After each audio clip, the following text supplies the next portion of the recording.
Ladies and gentlemen, welcome back to Work at Man Ron Doyle. Got a quick presentation for you that a friend asked me to do.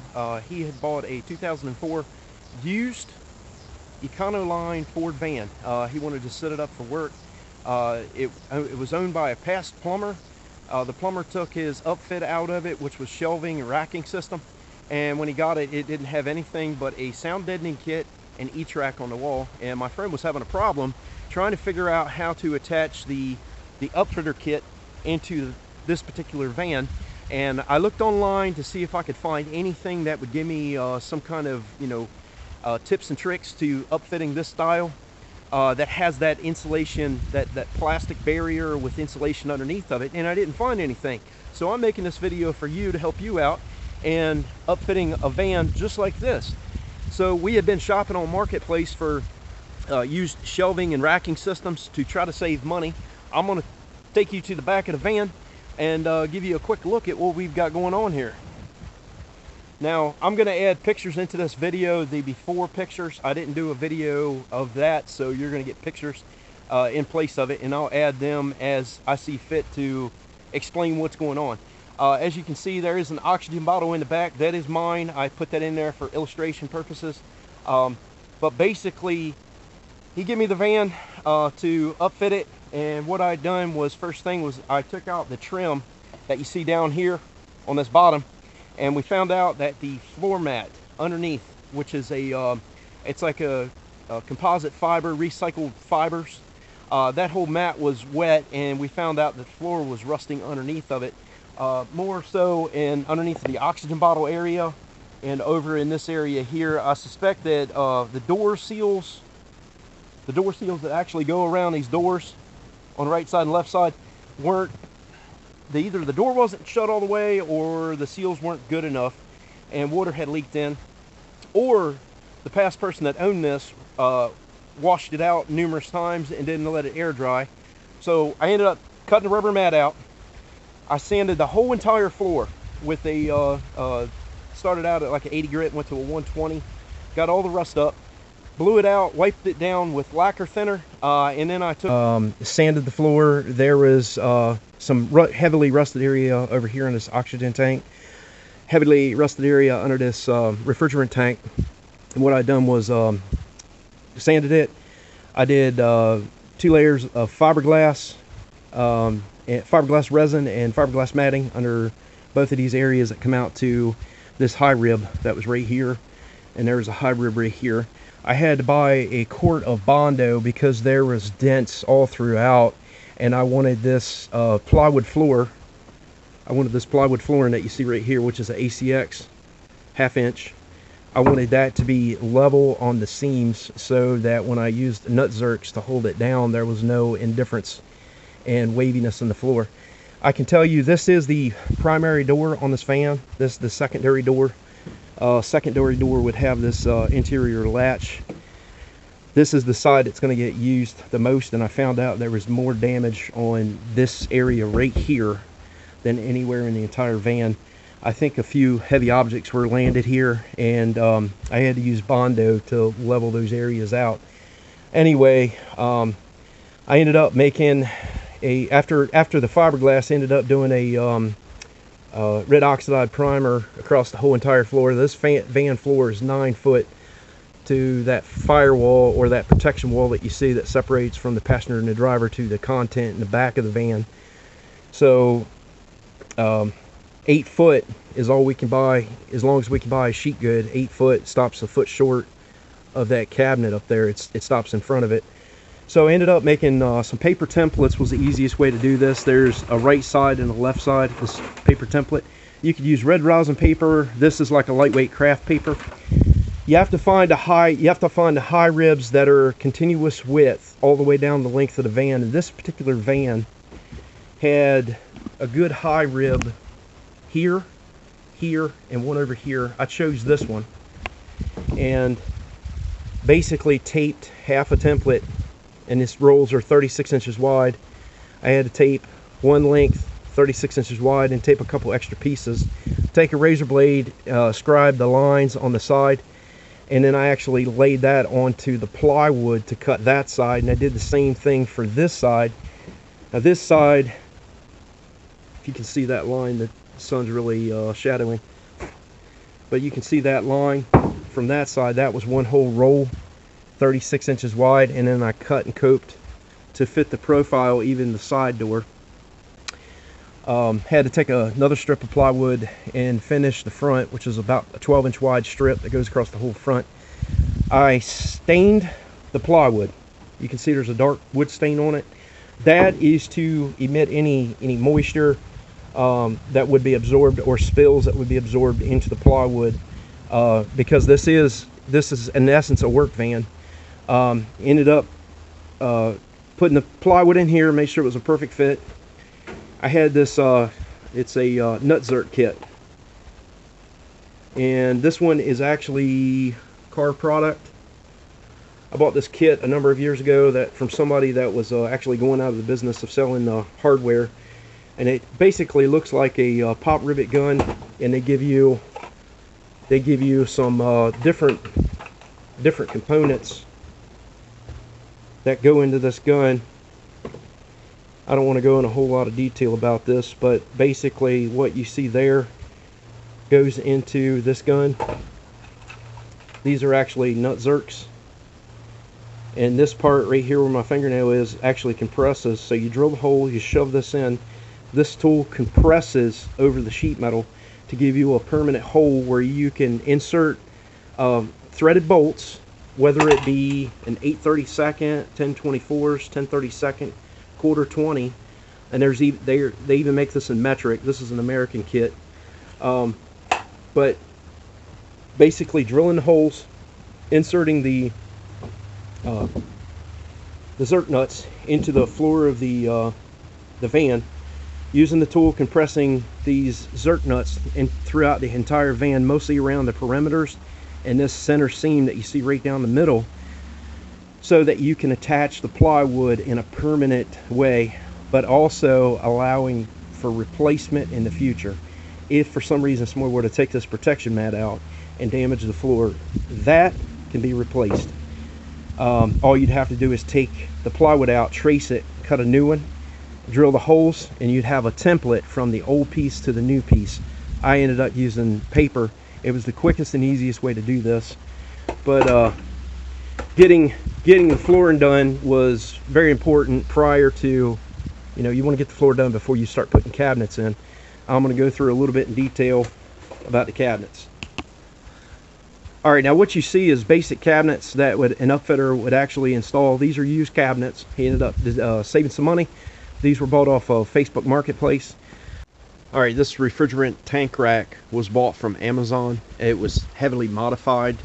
It was actually taller than this shelving unit.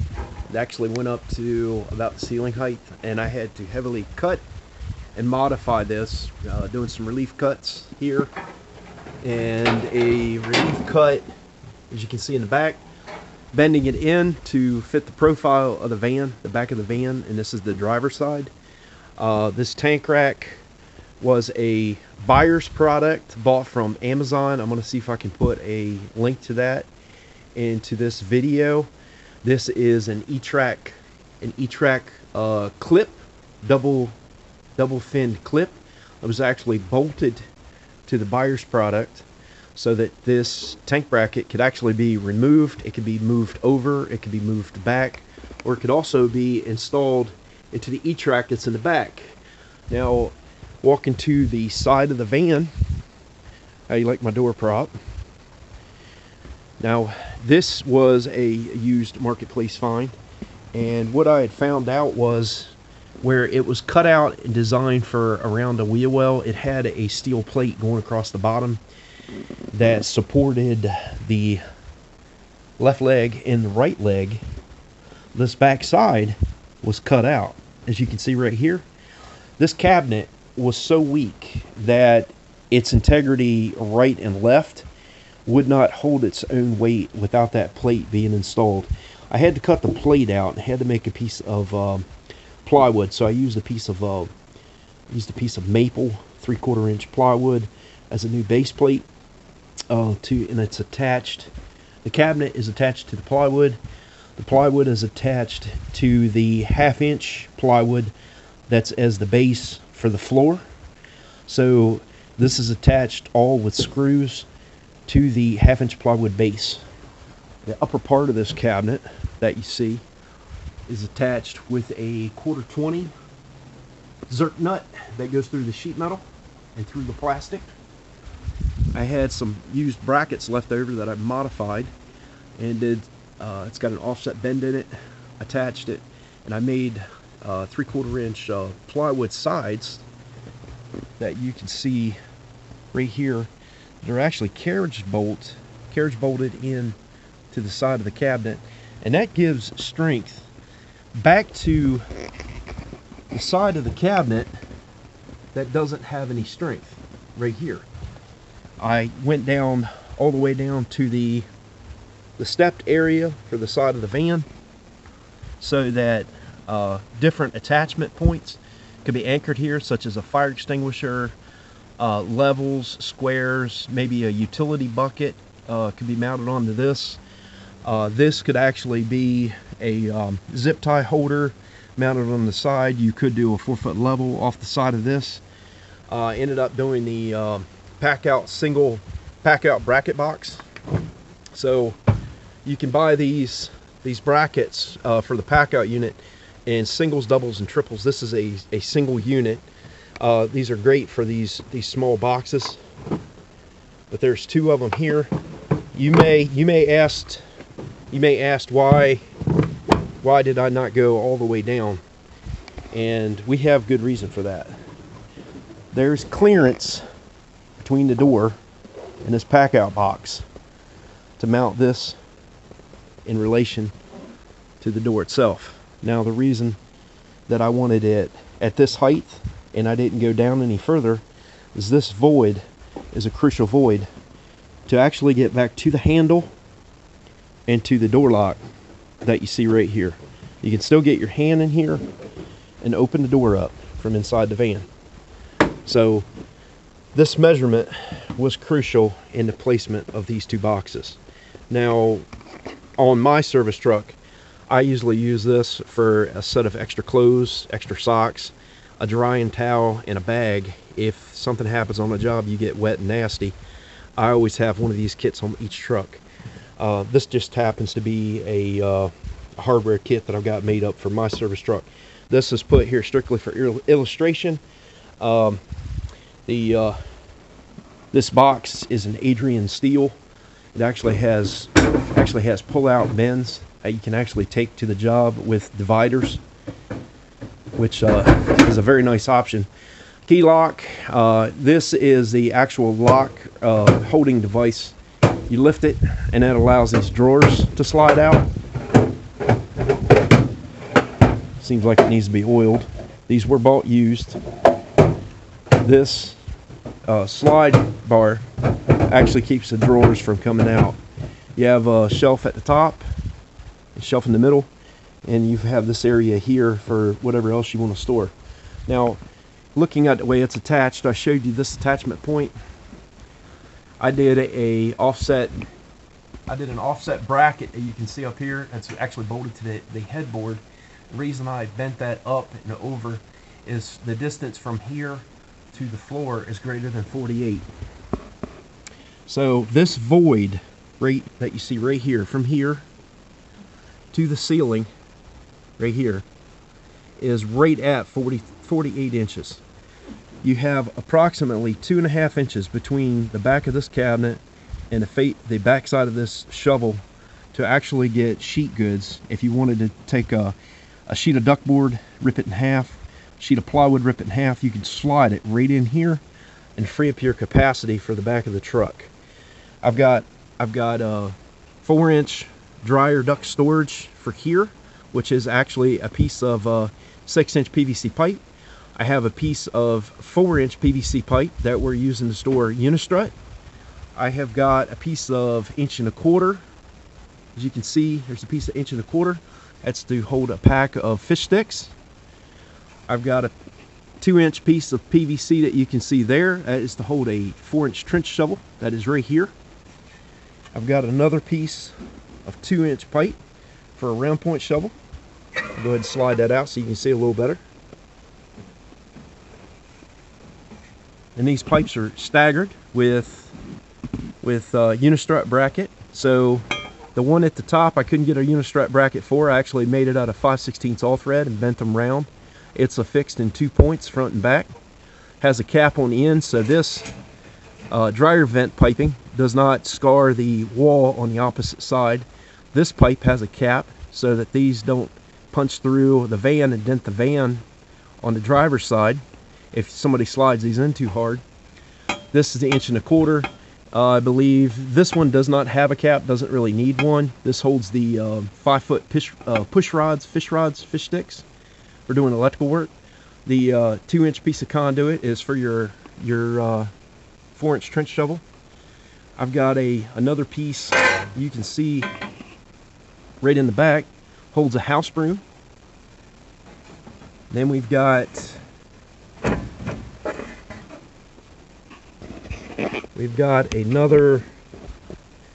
another piece of 2-inch that holds the square point shovel. Then we have another piece of 2-inch right here, and this is a sledgehammer that you can see, and that can be turned to get your sheet goods in. We have another piece of 2-inch, and this is for all thread.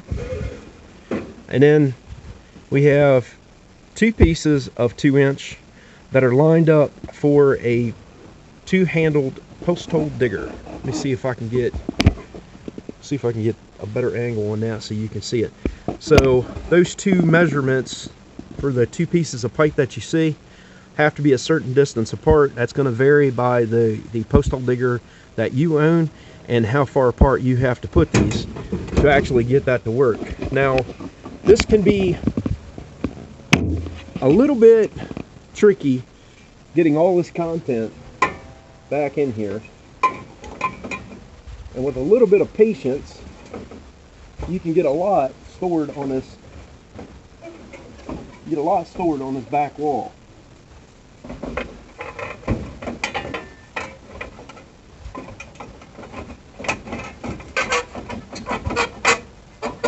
Now, looking at the way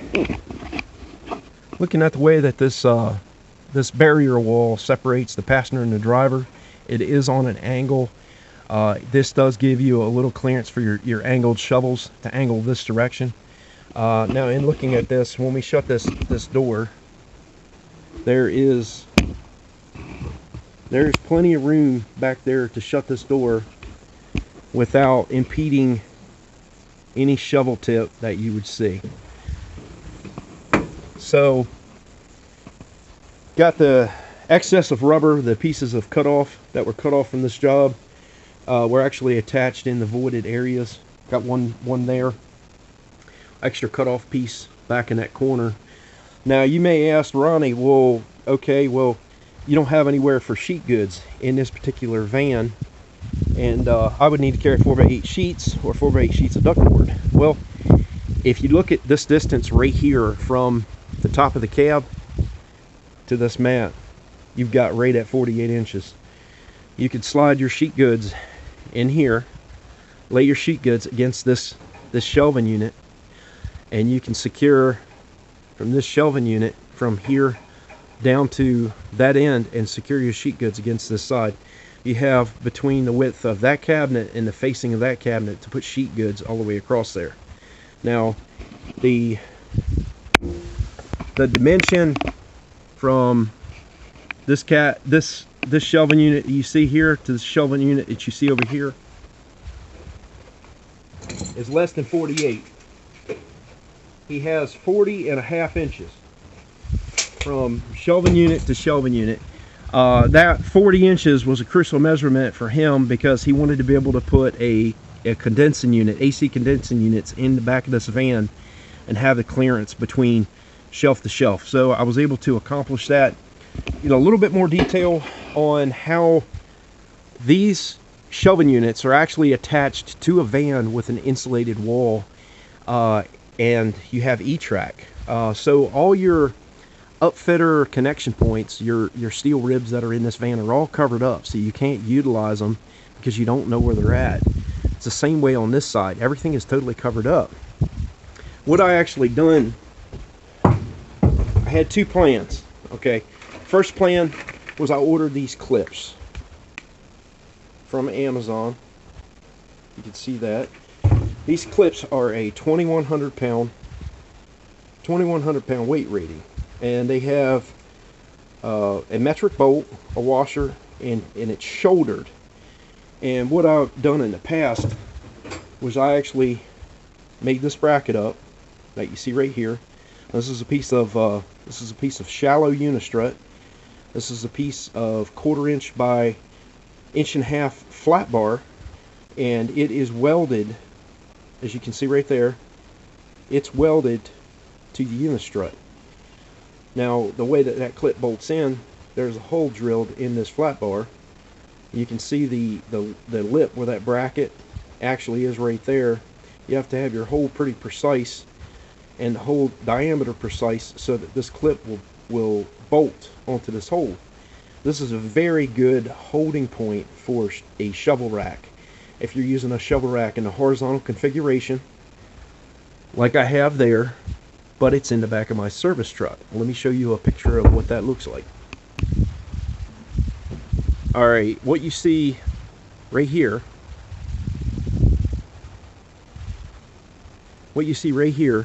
is a horizontal shovel rack that I built for this service body. I've got round point on the top,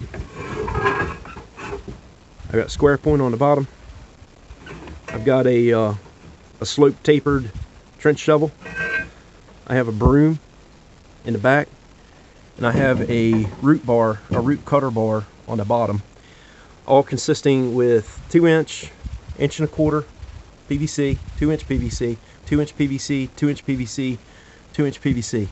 All of this fits in this particular space, all with this bracket that you see right here, and unistrut clips that are attached. They're staggered so that the tools don't line up and collide with each other.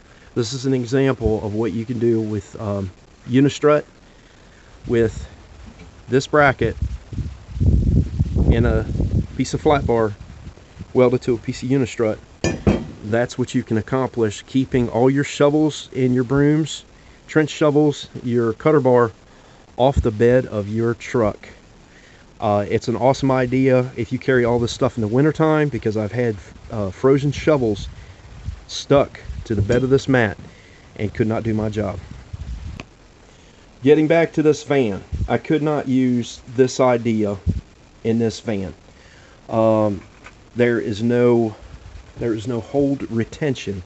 If I were to use this style of clip in the E-tracking that you see in the back of the van, there is no retention to hold this from rocking back and forth. With shelving in a van, it has to be retained with some pressure and some force. So I inverted.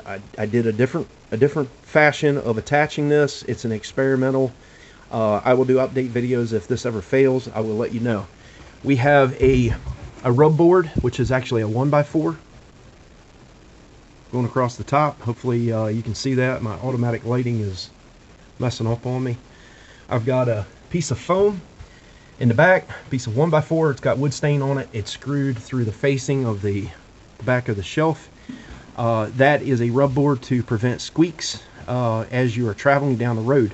The way that this is anchored is really solid to the wall. So what I'd done was went to Harbor Freight and bought these D-rings that you can see right here. These are in a 2-pack. A 2-pack you can get on sale for right around $3, $2-3. And I think I ended up paying $4 for 2 of these because they weren't on sale. Go to the hardware store and you buy turnbuckles. So this is a combination turnbuckle. It is an open end, closed end. They sell these in different configurations. They sell both closed end, they sell both open end, and they sell combination. This is a combination turnbuckle. What I'd done was took an E-track clip, okay, They sell two different kinds. This is a laminated E-track clip with a ring, okay, and then they sell a formed E-track clip. It's basically folded over in the back. Harbor Freight has this style, what you see right here. It's inverted upside down, and it's attached. Your turnbuckle, your closed end turnbuckle, is attached to that ring. I stuck this in a vise, opened this up, and crimped this over the ring on the E-track clip. I then attached the turnbuckle to the lighting. Hopefully you all can see that. The lighting is messing up in here on me. Attached that to the D-ring on that side and that side, as you can see. Now the back of it, because this is like an 18 gauge sheet metal, it's very thin. If you look at that, this D-ring is lined up with the D-ring on this back side, and I used the D-ring on the back side as a backer plate to stiffen the cabinet, so when this is in tension, this cabinet wall won't bow. Did the same thing over here. When you look at that one, it has a D-ring on the back side. Now there's 2 points of connection, there and there, and then the base of this cabinet screwed down to the plywood. It's screwed down with extra screws going in the base of the cabinet, going into the plywood that you see across the bottom. That secures the bottom of the cabinet. This was an extra cut piece of rubber off of the heavy duty bed mat that I installed. I put the extra piece in here. You could put Sortimo container bottles, Clearview bottles to hold bits, pieces, and hardware. This would be a good spot for it. You could do painter's cloths in here, drop cloths in here, and over here. Now, this cabinet, like I said, is really solid. Now, this is the passenger side. Going over to the driver's side, we have a double shelving unit. Like I said, bought off Facebook Marketplace. The profile of this van is narrower at the back of the van than it is at the front of the van. So when you look up at the top, if you look up at the top, this is actually hitting the plastic shell, inner shell of the van. I'll give you another angle. It's actually touching. This point back here is touching. This point right here on this tank rack is not touching. Looking down here, look down here, that gap right in here, that gap actually grows down the length of the van. I did 2 offset brackets. I had to flatten them and rebend them. I had to cut a slot for those 2 points of connection. There's a bigger gap in the back of this. You can see my hand underneath than it is on the other side. This shelf is about a little under 7 feet long from there to there. Well, with that one attached, from there to there, it's just under 8 feet. So your van actually curves from narrow in the back and gets wider at the center of the van. That's why you see the gap. So on this particular unit, if you, I gotta get on my belly. If you look down, I've got one of those connection points. You can see the turnbuckle. You can see the E-track clip. You can see the E-track. It's pop. Notice that it's pop riveted to the wall. It's pop riveted about 2 foot apart. There, there, and there. Whatever you do not want to tighten these turnbuckles too tight, because you'll pull the E-tracking off the wall, and it's quite possible you will actually lose these shelves in a turn. So this particular shelving unit, I've got one there. I've got 1 point of connection there. I have another point of connection here, and another point of connection right there. Well, you may ask, well, this is 2 shelving units bolted together. Why did you put one on that side and another one on that side?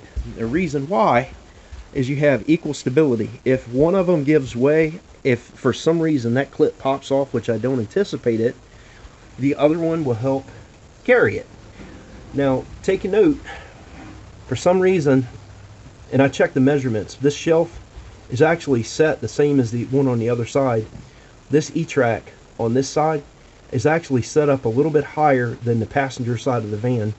I still had enough room to get this E-track clip in place and be able to tighten the turnbuckle from the D-ring and tighten this to the wall. This is a very secure installation.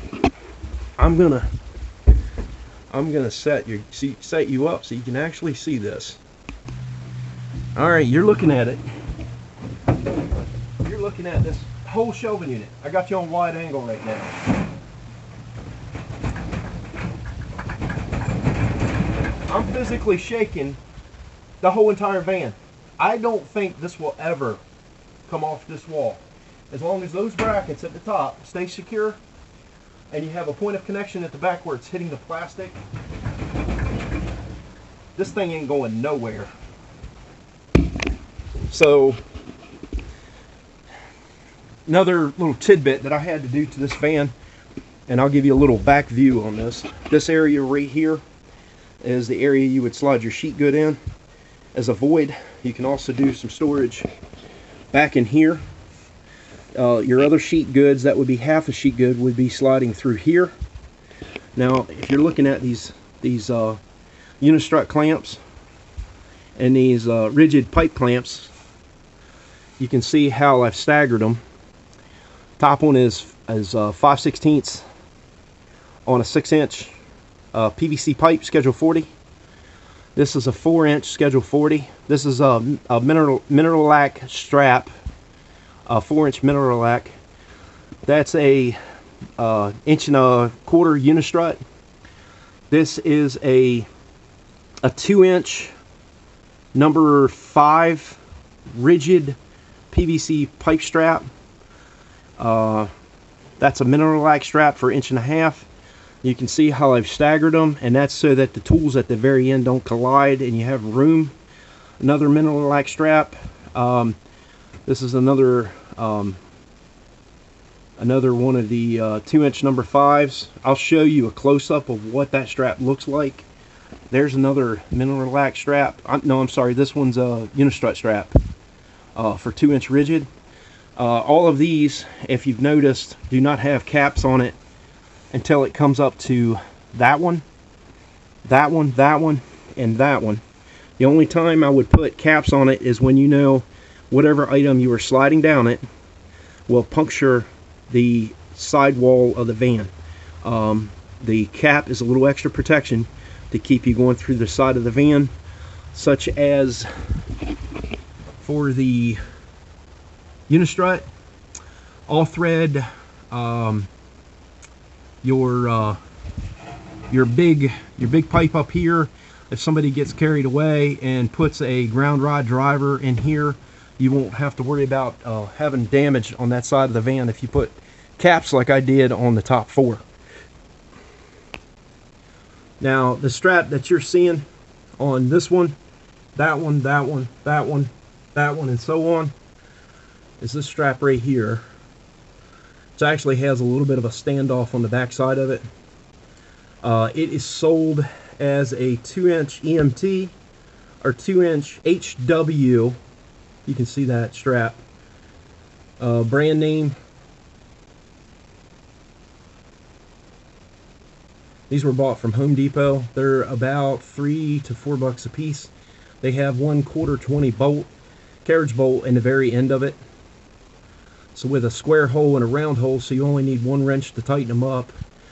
You would still need a unistrut nut to go through the unistrut, and you would need a bolt to go through this and attach this to the unistrut that you see in the back. I did put protection caps. If somebody reaches their arm through, the protection caps will prevent them from getting cut. As you can see, I put them on all the tops. I did a organizer in the front where I was doing all this work myself.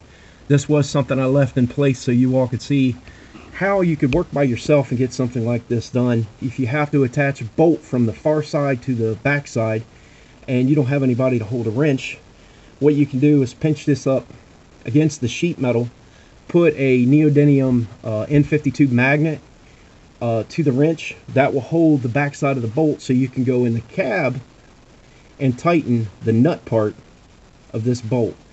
You can see I did an offset bracket. That was to give me a maximum, more than maximum height that would reach above the door jamb. This is at 48.5. This is way above 48.5. Whoever's sliding sheet goods in here, in between the facing of the tubes, the pipe, and the back of this shelving unit, I didn't want to get in the way so that it could freely slide this in. Now, something else a friend of mine had bought for this van, because he didn't want to see a bunch of paperwork cluttered up on the dashboard. It's not very professional. He bought this wall organizer, which is basically a light gauge wire rack, and I had to bolt straps to the side, the bottom side and the top side on both sides, so that you could store files, receipts, and paperwork up in the cab of the van. And that was how I held the back side of these bolts that you see with the magnet on the back side and the wrench. I couldn't quite get my arm around this, around the unistrut, in between the pipe. I had all that installed prior to putting this rack on.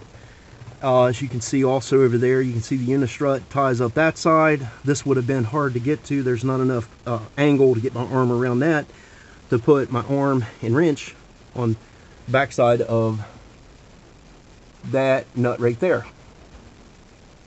Ladies and gentlemen, I hope you all like this video presentation of installing a shelving rack system in the inside of an insulated Econoline van attached to E-track. Hopefully you all thought the video was helpful and informative.